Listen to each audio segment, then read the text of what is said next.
The desert stretched endlessly before me, a vast expanse of nothing but cracked earth and rolling hills, fading into the horizon. The heat was suffocating, even as the sun dipped lower in the sky, casting long shadows across the empty highway. My car sputtered and wheezed beneath me, the engine coughing out its final breath. I coasted to a stop on the shoulder, cursing my luck as the last signs of life disappeared in the rearview mirror. I sat there for a moment, gripping the steering wheel tightly as the reality of my situation settled in. No cell service, no gas station in sight, just miles of scorching desert in every direction. I'd been traveling these roads for years, bouncing between sales gigs in different towns, but I had never felt this isolated before. It was the kind of isolation that creeps into your bones, the silence so thick it hums in your ears. I checked my phone again, knowing it was pointless. No bars. Just the empty screen reflecting my tired eyes back at me.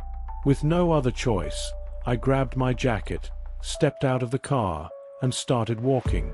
The heat hit me like a wall, and the still air carried the faint scent of burnt rubber and dust. After what felt like hours, a neon glow appeared in the distance, flickering against the darkening sky. My heart jumped at the sight.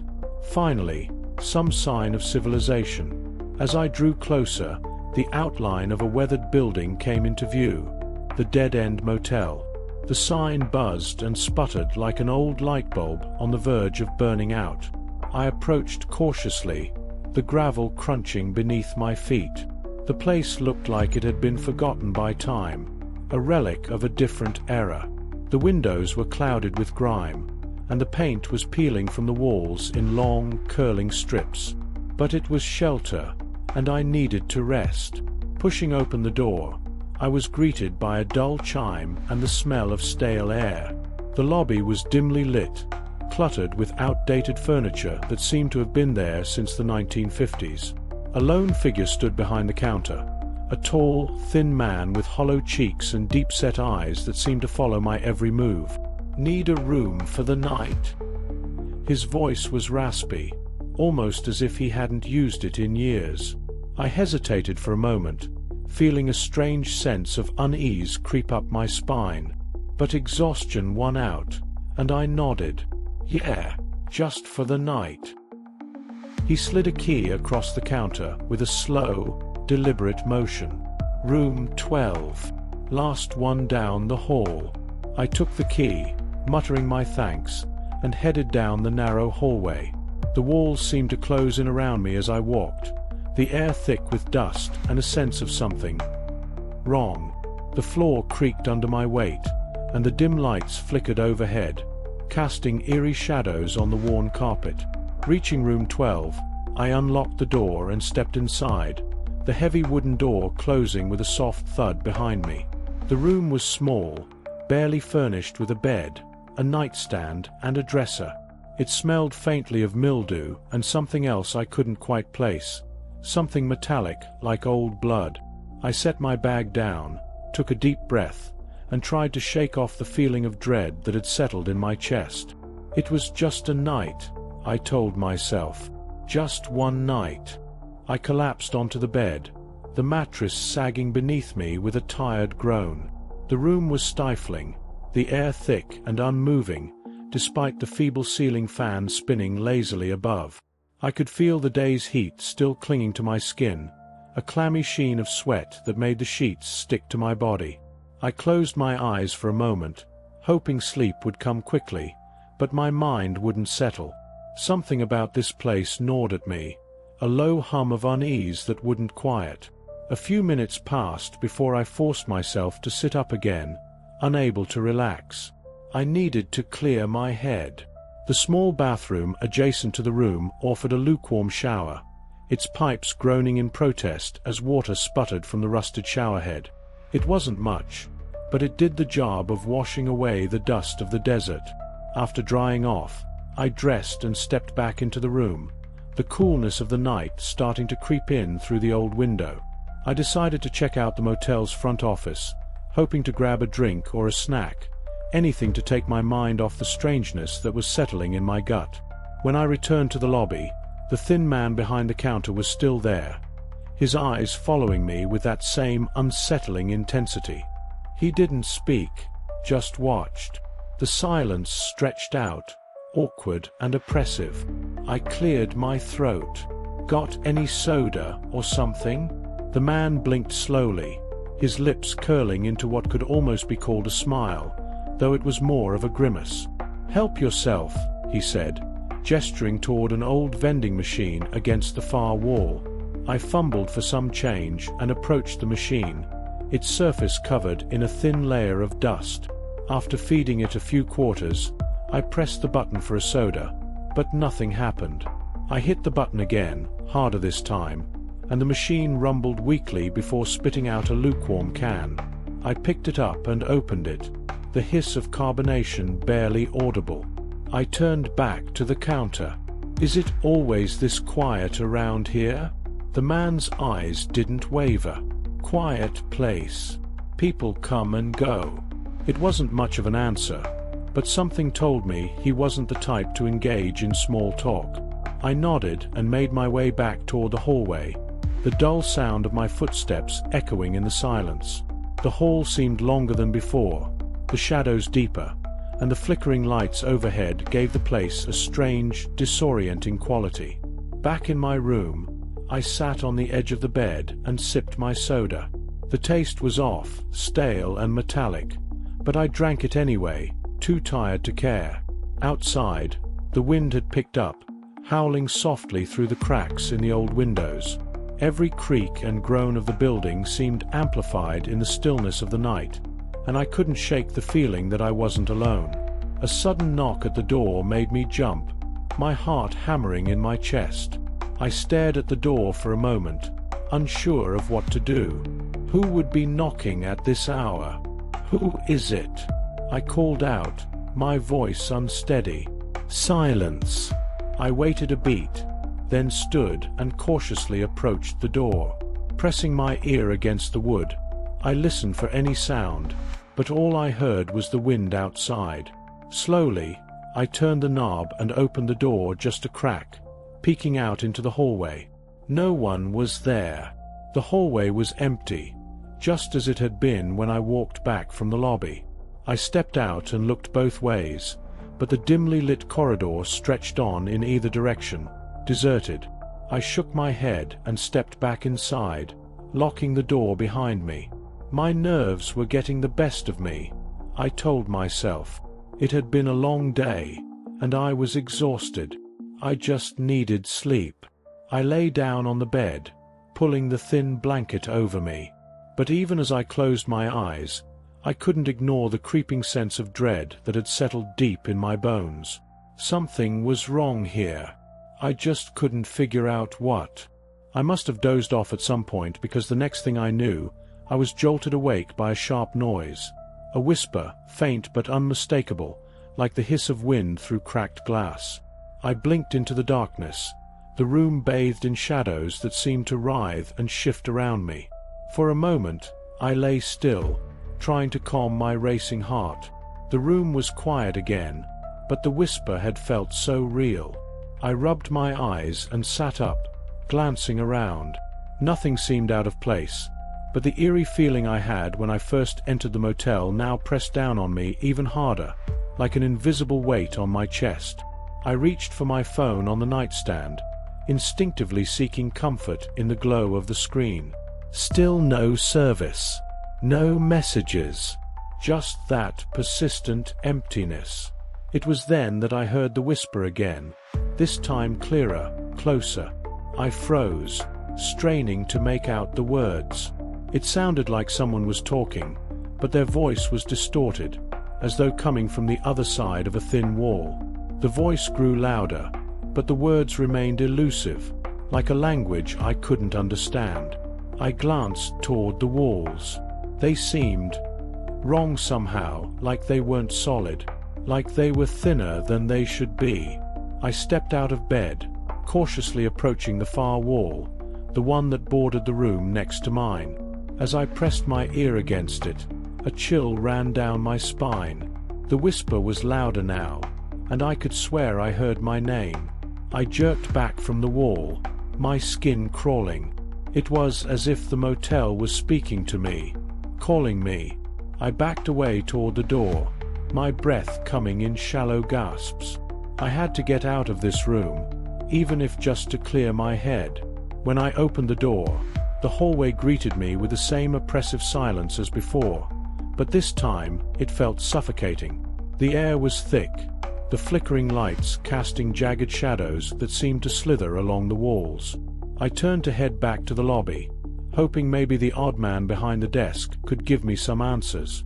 But as I took my first step forward, I felt it again, eyes on me. It was more than just a feeling.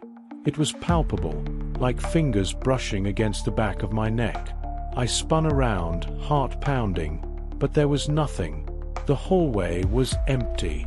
I tried to shake it off, telling myself it was just the fatigue playing tricks on my mind, but the sensation wouldn't go away. The whispers were still there, lurking just beyond the edge of my hearing, almost coaxing me to listen. I forced myself to keep walking, my footsteps echoing in the empty corridor. As I passed by the other rooms, I couldn't help but notice how quiet everything was. No TV sounds, no chatter, just a deep, unnatural silence. It was as if the whole motel had been swallowed by some void, and I was the only one left. As I approached the lobby, the whispers grew louder, more insistent. They twisted and melded together, forming a chorus of disembodied voices. Then they stopped, just like that, gone, leaving only the deafening silence. I stepped into the lobby, but it was empty. The receptionist, the thin man with the unsettling smile, was nowhere to be seen. The dim lighting made the space look even more run down than before, as if the place had aged decades since I first checked in. I walked to the front desk and glanced around, but there was no bell to ring, no way to summon anyone. Frustration surged through me as I pounded on the counter, the loud thuds reverberating through the empty space. "Hello!" My voice echoed back at me. "Anyone here?" No response. I turned to leave but froze in place. Standing at the far end of the lobby, near the entrance, was a figure. It was hard to make out any details in the dim light, but I could tell it was a man, tall, thin, and dressed in dark clothes. He was just standing there, perfectly still, watching me. "Who the hell are you?" I demanded, trying to sound braver than I felt. The figure didn't respond. Instead, he tilted his head slightly, as if amused by my question. Then, slowly, he turned and walked out the front door, disappearing into the night. I rushed toward the door, flinging it open and stepping outside, but the man was gone.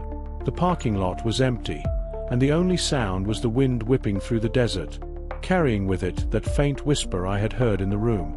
I stood there for a long moment, staring out into the darkness, trying to make sense of what was happening. But nothing about this place made sense. The motel, the whispers, the strange figures. It was all wrong, and I was caught in the middle of it. I had to leave. I had to get out of here before whatever was happening swallowed me whole. But as I turned to head back inside, a chilling thought crossed my mind. What if I couldn't? Morning came slowly, the pale light seeping through the grimy curtains like a reluctant visitor. I had barely slept, my mind unable to shake the strange happenings of the night before. Every sound, every whisper, every shadow lingered in the corners of my thoughts. I told myself I'd leave as soon as possible. I didn't care about the car or anything else. I just wanted out. I dressed quickly, shoving my few belongings into my bag, and made my way to the lobby. The hallway felt different in the daylight, though not any less oppressive. The same stale smell hung in the air, and the walls, still peeling and cracked, seemed to close in around me. As I stepped into the lobby, I noticed the receptionist was back at his post, watching me with that unsettling smile. He said nothing, just nodded in acknowledgement as I passed. The lobby was quiet, but there were others here now. Guests, if you could call them that.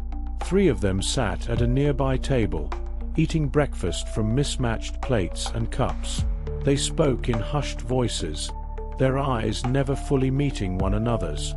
I grabbed a cup of weak, lukewarm coffee from a stained pot on the counter and glanced at the group, trying to gauge their mood. Something about them was off. They were all dressed in clothes that seemed outdated, like they had stepped out of another decade. Their movements were stiff, almost mechanical, and their faces were eerily blank.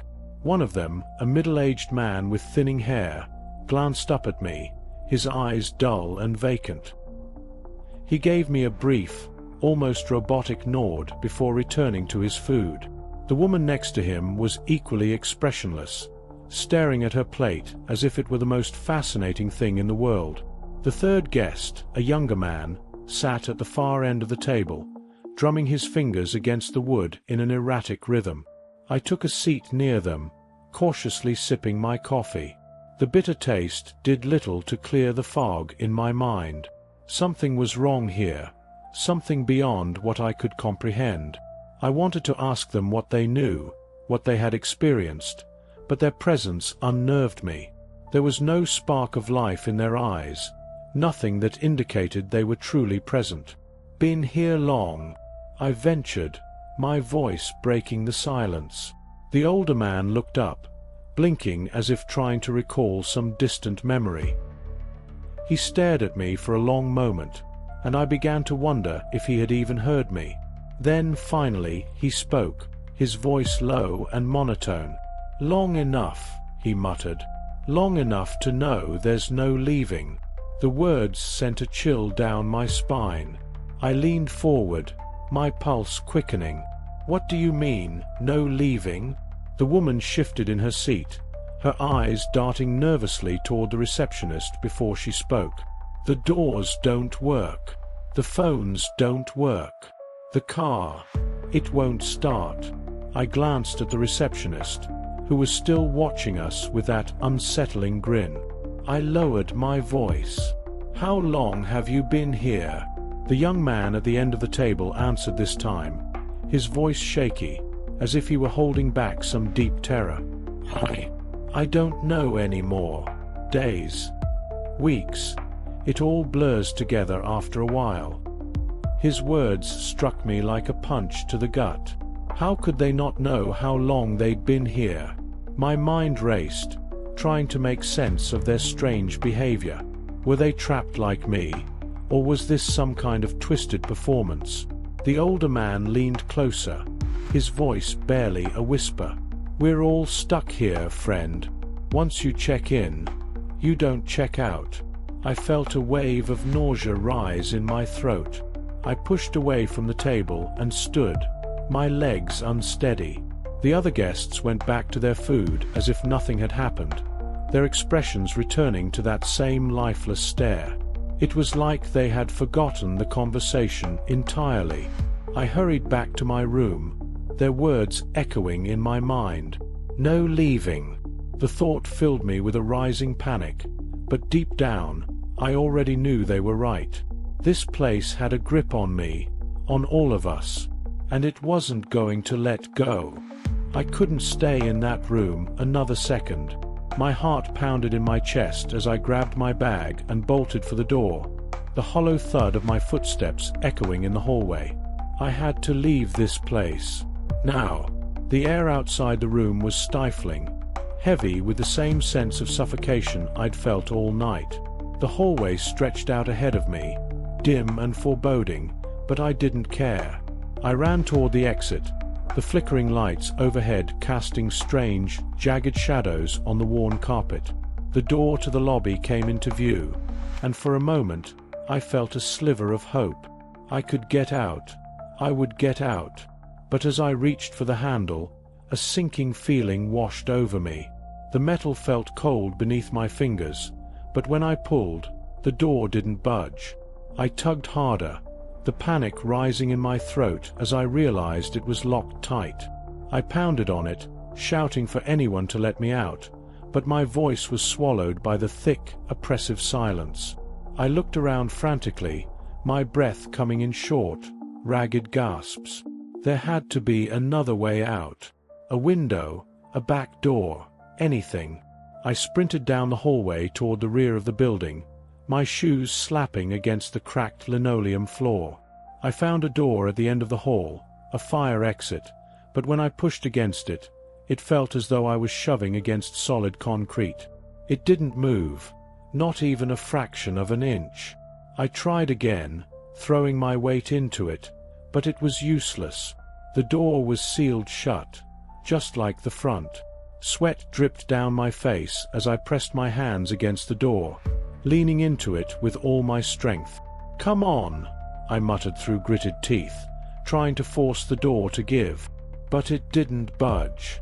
I slammed my fists against the metal, frustration and fear boiling over.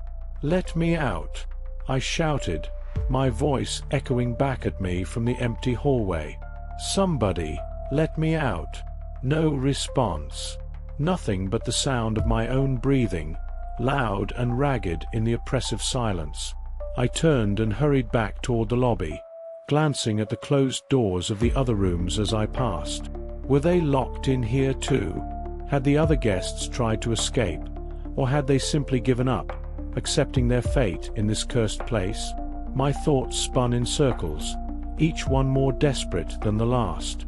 As I reached the lobby again, I saw the thin man standing behind the counter, watching me with that same eerie smile. He hadn't moved an inch since I'd first checked in. It was like he'd been waiting for this moment, anticipating my panic. "Having trouble?" he asked, his voice calm, almost amused. I marched up to him, slamming my fists on the counter. "What the hell is going on? Why can't I leave?" His smile widened, but it didn't reach his eyes. "You'll leave when the motel decides it's time." My stomach twisted. "The motel?" He nodded slowly. "Everything that happens here happens for a reason. The motel has its own way of deciding when people leave, and right now, it's not ready to let you go." I stared at him, my mind racing, trying to process what he was saying. "That's insane," I muttered, more to myself than to him. "Insane or not," he replied, "it's the truth." I took a step back, my hands shaking. There was no logic here, no reason, just the cold, hard reality that I was trapped in a place that defied all explanation. And the worst part was, I had no idea how long I'd be stuck here, or if I'd ever be allowed to leave. The thin man's eyes glinted with something like satisfaction as he watched me wrestle with the truth. He leaned forward slightly, his voice dropping to a whisper. "You'll see soon enough." I didn't respond. I couldn't. I turned and walked back toward the hallway, my legs feeling weak beneath me. This wasn't just a motel. It was a prison, and I was its latest inmate. As I made my way back down the hallway, the oppressive weight of the motel pressed down on me harder than ever. My mind was racing, trying to come up with any kind of solution, any way out. The thin man's words kept replaying in my head. "You'll leave when the motel decides it's time." How could a place, an inanimate structure, have the power to control who came and went? Lost in thought, I almost didn't notice the door ahead of me crack open. A pale hand reached out, beckoning me inside. Instinctively, I hesitated. After everything I had experienced so far, every fiber of my being screamed at me to avoid the unknown, to retreat to the safety of my room, if you could even call it safety. But then I heard a soft voice. "Hey, are you okay?" I turned to see a woman standing in the doorway, her face half hidden in the shadows. Her eyes were wide, haunted, but there was something in her expression that seemed genuine, vulnerable, even. She looked to be in her late 20s, with dark hair that fell in loose waves around her shoulders. She wore an old, faded dress, the kind that wouldn't have looked out of place a decade ago. I stepped closer, curiosity overriding my fear. "Who are you?" I asked, my voice low. She glanced down the hallway, as if making sure no one was watching, before stepping back into the room. "I'm Sarah," she said quietly. "I've been stuck here for, I don't know how long. Days, weeks. It's hard to tell." Her words sent a shiver down my spine. She was like me, a prisoner, someone else trapped in this twisted place. I stepped into her room cautiously, glancing around. It was similar to mine, small, old-fashioned, with a faint smell of mildew clinging to the air. But unlike mine, her room had a few personal touches: a worn-out book on the nightstand, a half-eaten plate of food on the table. "How did you get here?" I asked, closing the door behind me. She sighed and sat down on the edge of the bed, rubbing her temples as if trying to piece together a memory that didn't quite fit. "I was driving. Like you, I guess. My car broke down on the highway, and I ended up here. I thought it was just for the night, but things started happening. Strange things."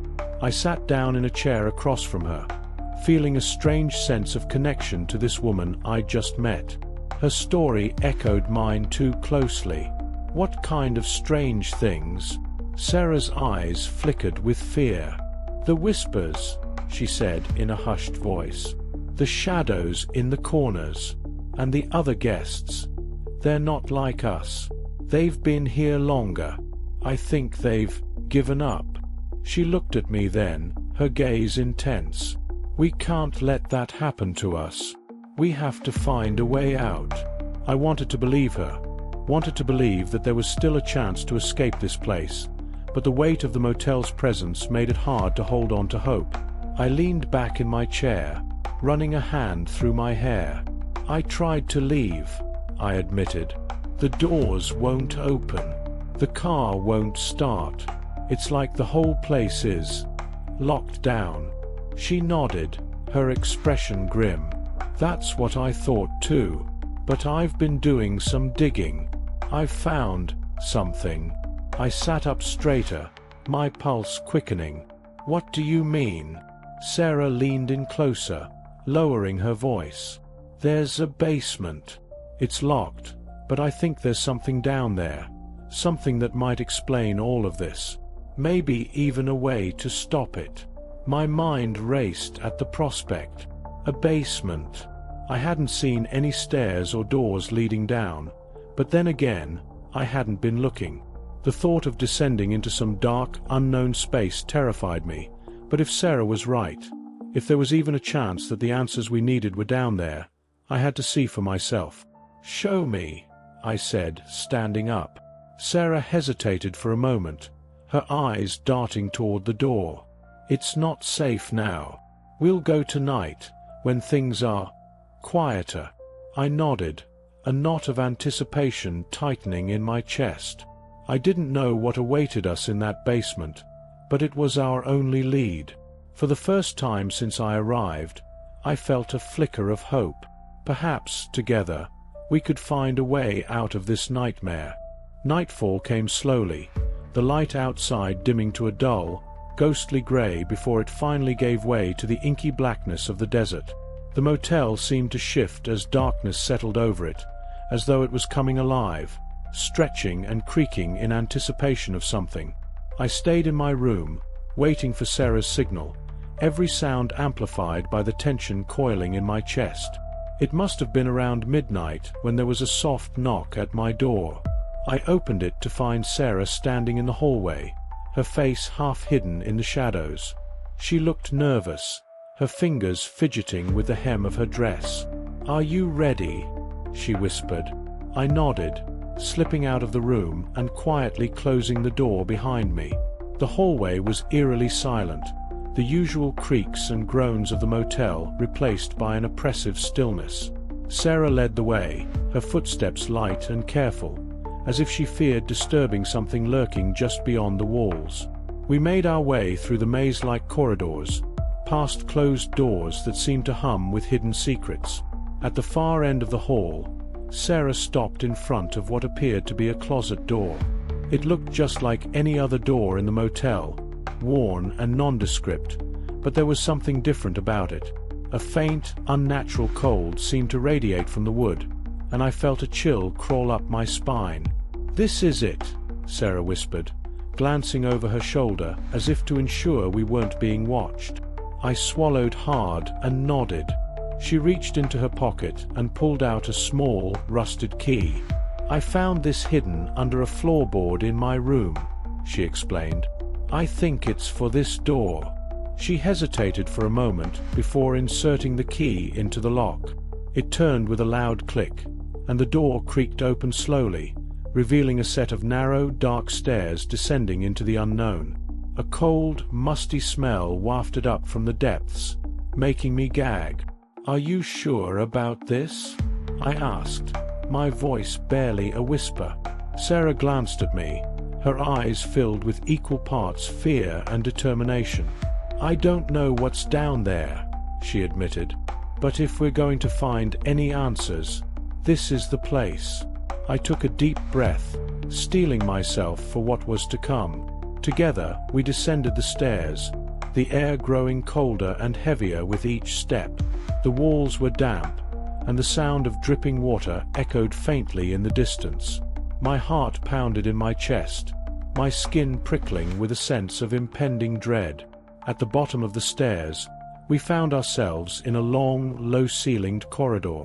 The floor was covered in grime, and the walls were lined with strange symbols carved into the stone. They looked ancient, almost like runes, but their meaning was lost on me. The air was thick with the stench of mildew and decay, and the darkness seemed to pulse with a life of its own. "What is this place?" I muttered, my voice barely audible in the suffocating silence. Sarah didn't answer. She just pressed forward, her gaze fixed on the door at the far end of the corridor. It was larger than the others, reinforced with heavy iron bands, and adorned with more of the strange symbols.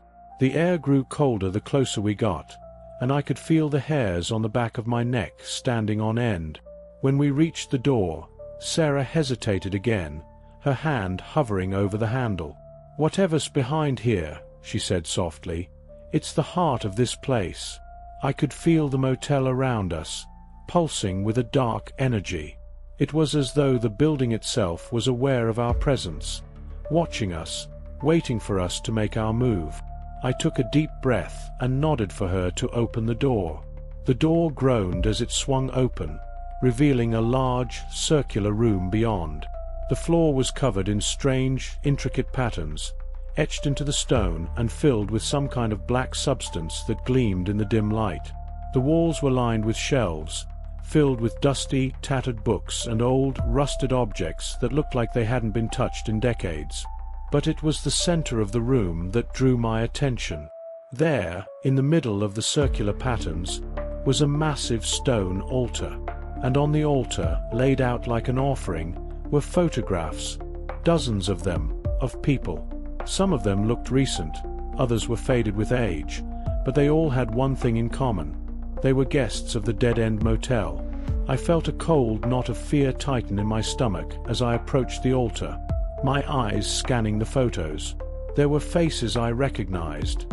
The older man at breakfast, the woman with the blank stare. Even Sarah's picture was there, her haunted eyes staring back at me from the faded photograph. And then I saw it, my own face. A photo of me, standing outside my car on the highway, the neon sign of the motel glowing faintly in the background. "How?" I stammered, backing away from the altar, my mind struggling to comprehend what I was seeing. "How is this possible?" Sarah didn't answer. She was staring at her own photo, her face pale and stricken with fear. "It's like the motel knows us," she whispered. "It's been watching us. It's always been watching." I could feel the walls closing in around us, the weight of the motel's presence pressing down on me. We had stumbled upon something far more sinister than I had ever imagined. This place wasn't just trapping us, it was feeding on us, drawing us deeper into its web. Suddenly, a loud noise echoed from the corridor behind us, a deep, resonant thud that sent a jolt of terror through my body. Sarah and I turned toward the door, our hearts racing. "We need to go," I whispered urgently. "Now." Sarah nodded, her face pale with fear. Together, we hurried back toward the stairs, the sense of something dark and malevolent pursuing us with every step. The motel wasn't just a building. It was alive, and it wasn't going to let us go without a fight. We hurried back up the stairs, our footsteps echoing in the narrow, suffocating corridor. My mind raced as I replayed the images we had seen in that room, the photos of the guests, including my own. The motel had been watching us, marking us, and there was no telling how long it had been at this game. Once we were back in the hallway, I turned to Sarah, my heart still pounding in my chest. "What do we do now?" I asked, barely able to keep the edge of panic from my voice. She didn't answer right away. She was staring down the hallway, her eyes distant, as if she were thinking deeply about something. It was the first time I noticed how pale she looked, her face almost ghostly in the dim light. A cold, uneasy feeling crept up my spine. "Sarah," I repeated, stepping closer. "What do we do now?" She turned to me, but there was something off in her expression, something I hadn't seen before. It was like the fear had been replaced by something colder, more calculated. Her eyes no longer held the same desperation as before. "We wait," she said quietly. "We wait until the motel decides it's done with us." Her words hit me like a punch to the gut. I stared at her, incredulous. "What the hell are you talking about? We can't wait. We have to find a way out of here." She took a step back, her gaze shifting nervously between me and the hallway. "There is no way out, John," she said, her voice trembling. "You've seen the photos. You know what this place is. It doesn't let anyone go. The only way to survive is to give in." I shook my head, refusing to believe what I was hearing. "Give in? What are you talking about? We can't just let this place control us. We have to fight back." Sarah looked down at the floor, her voice barely a whisper. "I've been here longer than you. I've seen what happens to people who try to resist. They don't make it, John. The motel, it takes them." The realization hit me like a wave. Sarah wasn't just afraid, she was resigned. She had given up hope long ago, and now she was trying to convince me to do the same. My chest tightened with anger and fear. "You knew, didn't you? You knew what this place was all along." She glanced up at me, her eyes filled with a mixture of guilt and something darker. "I didn't have a choice," she said quietly. "The motel, it offered me a way out, but the price was—" She trailed off, her voice breaking. "A way out?" I echoed, my voice rising with disbelief. "What did you do, Sarah?" She swallowed hard, tears welling up in her eyes. "I had to lead someone here," she whispered. "Someone who would take my place. It's the only way I could survive." The air left my lungs as the truth sunk in. "You led me here," I said slowly, my voice hollow. "You brought me here to save yourself." Sarah's face crumpled with shame, but she didn't deny it. "I didn't want to," she said, her voice trembling. "But I had no choice. The motel, it promised me freedom. But it's never going to let me go, is it?" Anger surged through me, hot and blinding. I took a step toward her, fists clenched. "You used me," I spat. "You let me walk into this nightmare just so you could get out." She backed away, tears streaming down her face. "I'm sorry, John. I really am. But it's too late now. The motel, it's already claimed you." The hallway seemed to close in around us, the air thick with the weight of her betrayal. I felt sick, my stomach churning with a mix of rage and despair. Sarah had been working with the motel all along, leading me to this place like a lamb to the slaughter.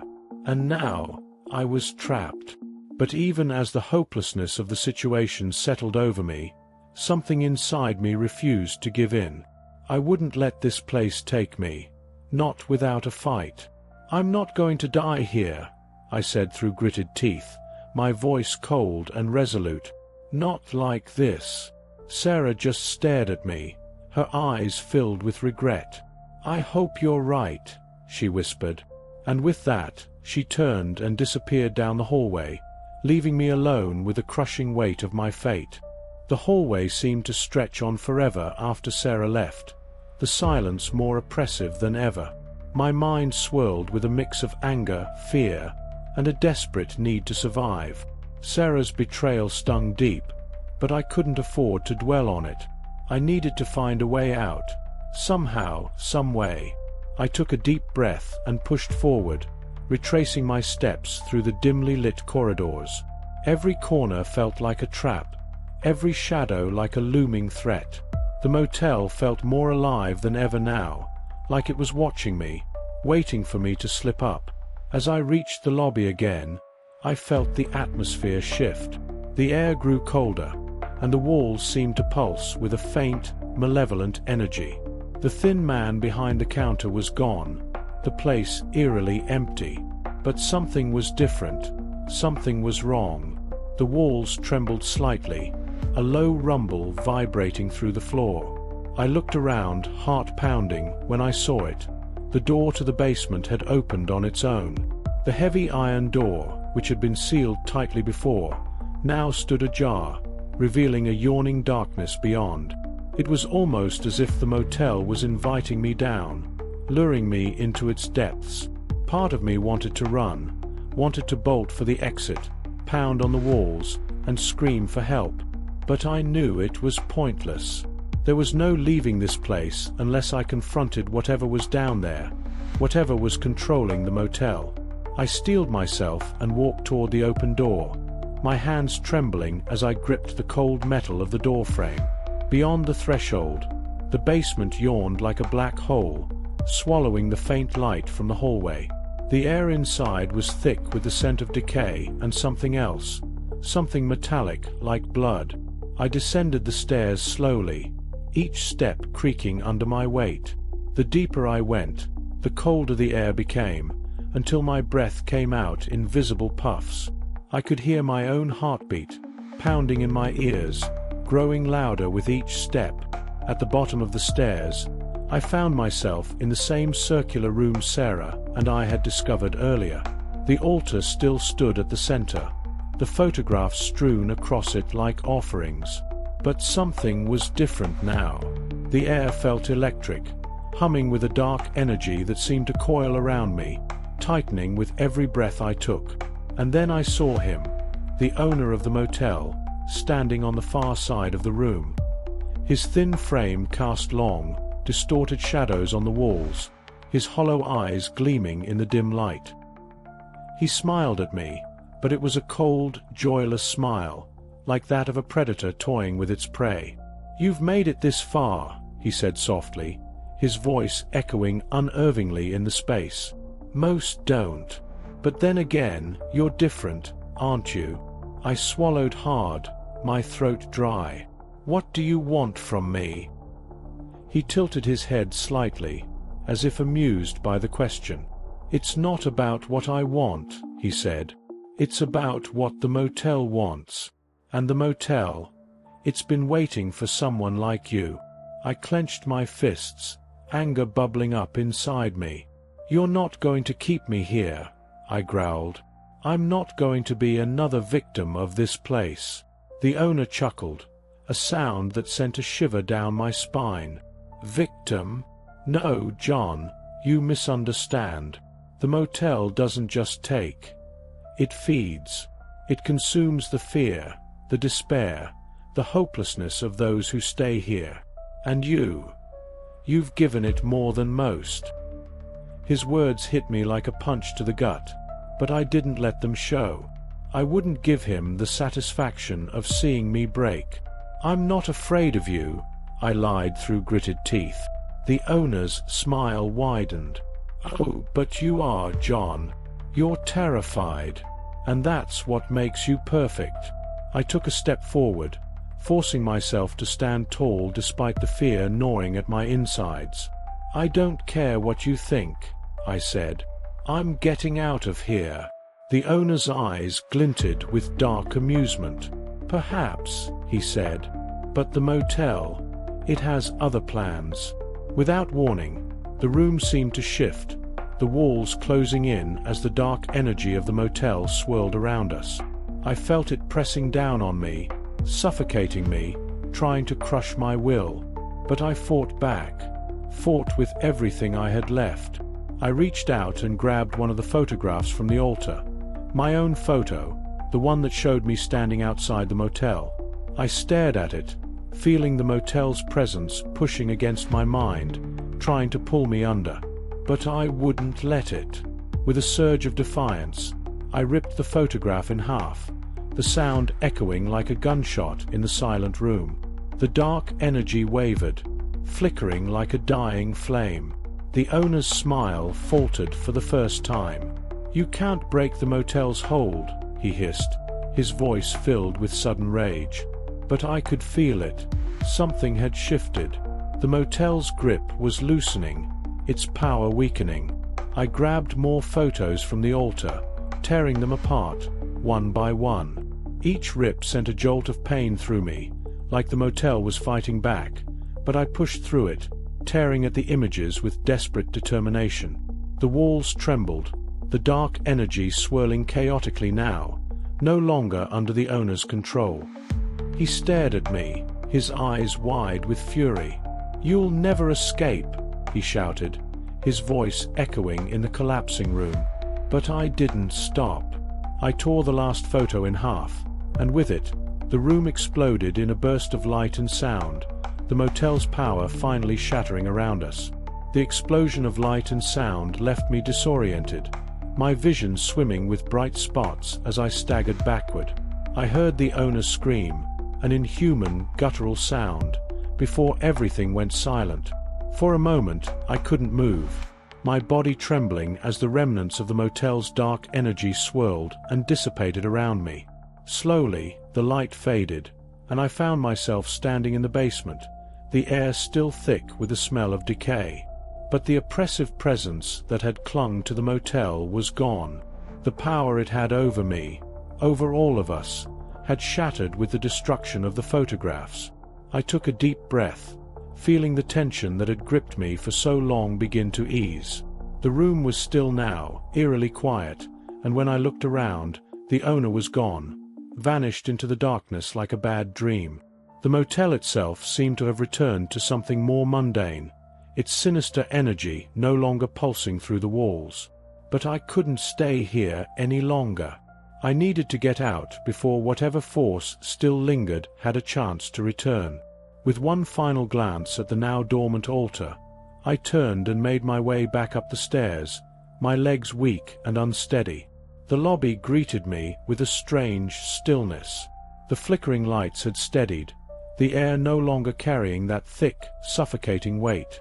I rushed toward the front door, half expecting it to resist, but when I pulled on the handle, it opened easily, swinging outward to reveal the empty desert beyond. I stepped outside, the cool night air hitting my skin like a blessing. The stars overhead were bright and clear, the vast expanse of the desert stretching out before me. It felt unreal, like stepping into a world that had been just out of reach for far too long.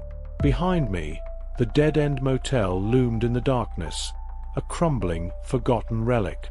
I stared at it for a long moment, waiting for some sign that it was still alive, still waiting to trap its next victim. But there was nothing. It was just a building now, empty, decayed, and powerless. I walked away from the motel, my feet crunching on the gravel as I made my way toward the highway. My car was still there, parked on the shoulder where I had left it, and to my amazement, the engine turned over on the first try.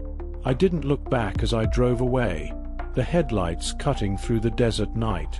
But I couldn't shake the feeling that the motel wasn't truly gone. that its dark presence still lingered somewhere, waiting for the right moment to return. Maybe it would lie dormant for years, maybe decades, but it would come back. It always did. As I drove, the events of the past few days played over in my mind like a twisted movie reel. Sarah's betrayal, the strange guests, the whispers in the walls. It all felt like some kind of fever dream, something that shouldn't have been real.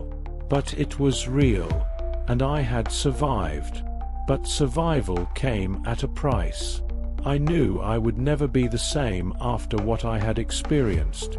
The motel had taken something from me, something I couldn't quite name. I had escaped, but the scars it left would remain long after I left that cursed place behind. And as I drove down the empty highway, the neon sign of a different motel flickered on the horizon. I passed it without a second glance, the faint glow receding into the distance, but I couldn't help but wonder how many others had seen that sign, and how many of them had never come back. If you enjoyed unraveling this, you're in for another spine-tingling tale. Click the video on your screen to discover more eerie stories from the Phantom Story Society, where history's darkest secrets come to life. Don't forget to like, subscribe, and turn on notifications so you never miss a new story. Until next time, stay curious and beware of the shadows.